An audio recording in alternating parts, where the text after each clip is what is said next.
What's going on YouTube? I got another guide here for you today, and this is probably my favorite build that I've ever done.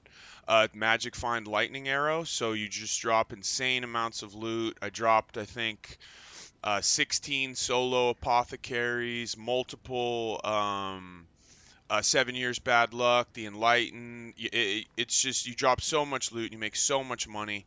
And it's just crazy. So this basically what I did is I had my league starter, which was the Bone Shatter. There's a build guide for that. I used that to level up and get me through most of the content up until about the Ubers, before you get into the Uber bosses.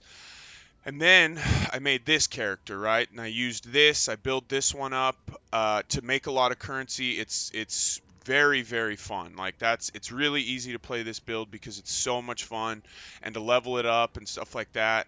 And then once I started making a lot of currency and really got in a rhythm, I went back to my Bone Shatter and kind of finished juicing that up and took that to the point where that could beat everything in the game. So between the two builds, you're able to do everything in the game, everything. So the Bone Shatter can already do everything in the game, but this one now can quickly map and just it annihilates everything. Now, with that being said, this is a very, very expensive build. This is an end game build. This is going to be at least the second build that you do. You're not going to league start this. This is again, like I said, for a high-end player that has a pretty good amount of time to invest and play and has some knowledge in the game, right? So this build is incredible. It's absolutely incredible. And again, similar to the other build, there is a Crucible tree on my weapon because this was Crucible League. You won't have that option, but it's not going to affect the build a whole lot. You'll lose some damage and stuff like that, but it's still going to be just as efficient. With that being said, I'm able to map in T16s, Super Juiced, Corrupted, Scarabs, Delirium, all those things. But as you level it, what you do is just like you would any other build, you magic find in the lower tier maps, in whites and then yellows, and you work your way up to reds just like anything else. So it's not like you can just pop in and start doing these high tier maps. It takes a lot of investment and some time. But once you've invested the time, it's the most fun build, like I said, I've ever played. So let's get into it. What we'll do is we'll go right into the perk tree. Whoops, sorry. And again, this is expensive. As you can see, we have Thread of Hope, Massive Ring. These are fairly expensive, usually multiple divines. This Elegant Hubris they're not super expensive. You can find these if you get in there early and you know how to search for them using Path of Building and stuff like that. But what we're looking for is, we have 40% rarity, attack speed, crit strike multi. So this is a crazy, crazy jewel right here. There's a lot of damage and the rarity is really nice. There's also, if you have a point, you've got a non-curse aura on. This is 114300. So if you can find this one, this is obviously a really nice one. But there are other ones that are equivalent. They just, maybe the points are a little bit different. So let's kind of, well, again, because this is such an end game build, this is going to be something typically somebody with some understanding of the game is going to be able to make. It does take some time and some money, and I'll keep reiterating that. But as you can see, I'll put the Path of Building in the description. But what we will take a look at is these cluster jewels. So we use the 12 passive. You need it to be at least an 83, or is it an 84? 80, I believe it's 84. Yeah, 84. So it's a minimum 84. I'm sorry. And these are what we're looking for. So we're looking for increased effect, attack speed, damage. Ellie Res is really nice. And then this one has intelligence, chaos res, increased effect, and arcing shot. So this is the one place where we do take one of the regular nodes. Otherwise, we're just interested in the small passives, because with the 35% increased effect, that 12% increased damage with bows turns into 16. My intelligence, which is hard to come by, so you do need intelligence on one of these, gives me 10 per small passive, right? So it's a lot. These are very very beneficial, these 12 passives, and again, we only want the smalls outside of arcing shot. As far as Watcher's Eye, we've got Crit Strike, Hatred, Attack Speed, Precision, Lightning Damage, Wrath. The Wrath isn't necessary. That's the least important because that's the one we take last. But with all this, I mean, this Watcher's Eye is, is bonkers for this build. So this is not a cheap Watcher's Eye, but again, this is kind of what you're looking for. That Hatred is probably the primary one, because you're not going to be able to get the flat crit on the Crucible tree. So really, the one you're going to be looking for and trying to get first is the flat crit strike chance while affected by Hatred, and then the other ones are, you take them as you can get them. You there might be something else you like. If you get a double or a triple Hatred, obviously that's going to probably be best. But attack speed, precision, Hatred are going to be the first two, and then lastly Wrath. And then as far as jewels, you're just looking for crit strike multi, in as many forms as possible. So that's what we do here. And then again down here, we just get some flat and some crit strike multi and some phasing. So that's why we like that one. Down here, we've got actually a Megalomaniac.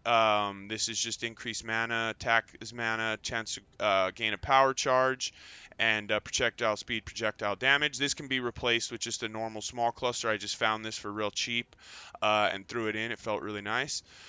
So again, we can kind of bop around, but primarily you're looking for crit strike multi, crit strike chance, lightning damage, cold damage, right? And you just those are what you're going to scale for all your damage and attack speed. Obviously, with any attacks, you're going to want attack speed. We're obviously taking all the mana reservation efficiency stuff that we can, just so that we can squeeze in as many auras and whatnot as possible. But that's the tree again. This will be in the path of building so that you can give that a look. We've also got another attack speed here. So this again, try to find a jewel like this as soon as you can. Especially early on, it's really hit or miss. Either they're really expensive because someone who knows what they have has it, or someone hasn't looked it up and they don't know what they have and they're very very cheap. So you can get really really lucky on these, not super early, but within the first few weeks of the league, you can get really lucky on these. So keep an eye out and start looking for them if you plan on doing this. Even if you're running something else, maybe every so often, a couple times a week, just go search for a couple of these timeless jewels, and you'll find one pretty quick. They're not super expensive, but there's a window there. The longer you wait, the longer people, or they start realizing what they have, or the people who don't start quitting the league, et cetera, et cetera. So there is a window there where you can find them real cheap. Otherwise, you'll be running Magic Find. You'll make plenty of money. You'll be able to get one fairly quickly. So now we'll get into the gear. And it's pretty standard Magic Find stuff. We just take we wanted to go hybrid. I didn't the true traditional Magic Find where you're kind of farming yellows and things like that, juiced yellows, didn't feel as good because you can't use the altars, right? The green and the red altars. So that's why we want to stay in the red tier map so that we can take advantage of the altars and the div card drops and the quantity and the rarity and all that kind of stuff.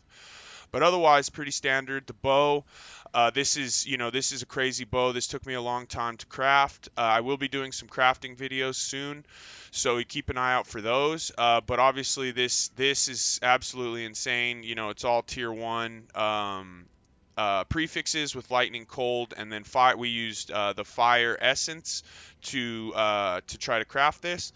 And then, we fractured on bow attacks, have 2 additional arrows, crafted attack speed, and then strength and intelligence hybrid with crit strike chance. These are all, this is not a difficult craft. It's just a time consuming and expensive craft. And then again, you will not have access to the tree. So that's fine. You will lose a little bit of damage, but don't worry about this. Just try to get this bow, something similar. You just want all 3 of the all 3 of the damage types, and then like I said, crit strike chance, all those sorts of things. Then we've got Sedima's Touch with cursed with elemental weakness on hit, and then obviously what's nice is the max roll increased quantity of items found. This took me a little while to get. It gets expensive for LE weakness and max quant, but you can just work your way up. I think I initially started with no LE weakness, just a regular Sedima's Touch, and then then I was able to afford one with LE weakness and 5% quant, and I just kind of kept building up on the quant. But ideally, you have 10 and Curse with LE weakness. The other mods just simply don't matter. And then boots, we're on new buck, and again, same situation. We got a nice movement speed, corrupted. Excuse me, implicit, and then we have I got as high as I could with the quantity, which is 19 out of 20. Again, ideally would be 20, but with movement speed and quant, these start to get a little expensive. Again, start low, work your way up to the higher rolls. um, as far as again, pretty standard Venter's Gamble. We're really looking for the quantity, and rarity's nice, but really quant is what we want. We want to stack as much quantity as possible. Rarity is just a bonus, right? So again, same thing here. Nice quant, nice rarity. This is a really nice one because it has a high life max roll and really high resistance rolls. So this is a really nice ring. But again, that's what you'll be looking for. Really try to find that quant. As far as amulet, we wanted that increased quant. Again, that one gets expensive. This one was really expensive because it has that crazy crit strike multi on it. But the Great Wolf Talisman is really nice. So keep an eye out for this. They do drop a lot more than they used to, and people list them a lot. So you're gonna want to get the quantity on there. As far as quiver, this is another quiver that I crafted. We fractured bow attacks via additional arrow. We double corrupted it and got really lucky and hit some nice ones. Not that's just a bonus. You don't necessarily need that. But again, we're looking for flat damages, so cold and lightning. We have crit strike chance, damage with bows, and then chance to gain a frenzy charge on crit. So this is how we generate our frenzy charges. Before I had this on my quiver, I used it in my mana forge with instead of explosive arrows. So I used frenzy here on mana forge, and that's how I generated it before. But once I got the frenzy charge on crit, I was able to put in explosive arrow just for a little bit of extra damage on my mana forge. As far as chess piece, this is not a cheap chess piece. We go Hyries Ire with a +1 to socketed gems. That's really the one we want because that gives us +1 to our Enlighten, taking it to a 5, giving us better mana reservation, right? So the +1 to socketed is what you need here. You don't need the double corrupt, but obviously this is a nice one because we have all of our aura gems in here as well, so those are all getting +2. And then as far as helmet, we're just looking for mana reservation and reduced mana cost, and then life. And as you can see, we have double rarity on this, so we have the prefix and the suffix, giving us 49% rarity, and then we also craft 45% rarity of items dropped by rare or unique enemies. And we used to get this, we used the essence for increased mana reservation of skills. So as you can see, we have that all over the place. And then obviously headhunter is king for magic find and just mapping in general. So like I said, not a cheap build, but the most fun build I've ever played. Down here we have for flasks Oriath's End. This gives us the explode, so it just helps with clear a little bit. Progenesis, this was the first big item that I bought just because it just helps so much with survivability. And then our magic find flask, 2 projectiles out of Dying Sun. These are usually really cheap. And then our life flask, which is instant recovery and immunity to bleed. So again, these are not difficult items to find. You can start plugging these in and running lower tier maps with lower tier items, and as you start to kind of get better rolls and all those sorts of things, you're able to move into the red tiers and just start dropping insane amounts of loot. So now getting into the gems, what we're going to do is we have in our main socket, we start with lightning arrow, Val, right? The Val just gives us a little bit of bonus damage. Trinity support, awakened chain support, critical damage, awakened elemental damage with attacks, and divergent inspiration. So that's our sixth link right there, and that's our main damage dealer. Really, the only button you have to push. We have Steel Skin that we put on our left click just so that every time it's up, we use it. We have Cast on Death and Portal. This build does take deaths. It's a little squishy if you don't have your Headhunter buffs up. So having Cast on Damage or Cast on Death Portal is really nice and convenient. We kind of talked about Mana Forged. In here we use Mirage Archer just so that it continues to use it, and then we just go Ice Shot and Explosive Arrow. So this is just a little bit of extra damage, feels good. You will use Frenzy here until you get Frenzy Charge on crit on your bow. But it's fine. It's not a huge damage decrease or increase. You can even stay with Frenzy in here and get another roll here. That's fine. As far as our chests, we have Enlightened, and we get +1 from our double corrupt here. So we have a level 5 Enlightened, Hatred, Divergent Precision, Anomalous Wrath, and Divergent Purity of Elements. So this is where we get a lot of our elemental resistances on top of our Venter's Gamble. And then as far as helmet, we have Anomalous Blood and Sand, Arrogance Support, Flame Dash, and Enhance. So this is just, we use our life here to take Blood and Sand, and this is because it's anomalous, you get the projectile bonuses. It's not just melee damage or bonuses like it would be on the standard one. So you do want Anomalous Blood and Sand here. And that's it, guys. And you literally have 3 buttons to push. You have your main attack, and then you have Val Lightning Arrow and Val Ice Shot just for a little bit of extra damage. And then, your dash, Seal Skin, it just automatically applies as you click through the maps. So, feels good. It's very simple. Explode packs. It's a lot of fun. And now just to kind of go over the Scarabs real quick, and what we're going to be using on the tree, we use Reliquary Scarab, Harbinger Scarab, Divination Scarab, and Ambush. With those, we use +2 strong boxes on our Sextants, Mysterious Harbinger, Mirror of Delirium, and Beyond.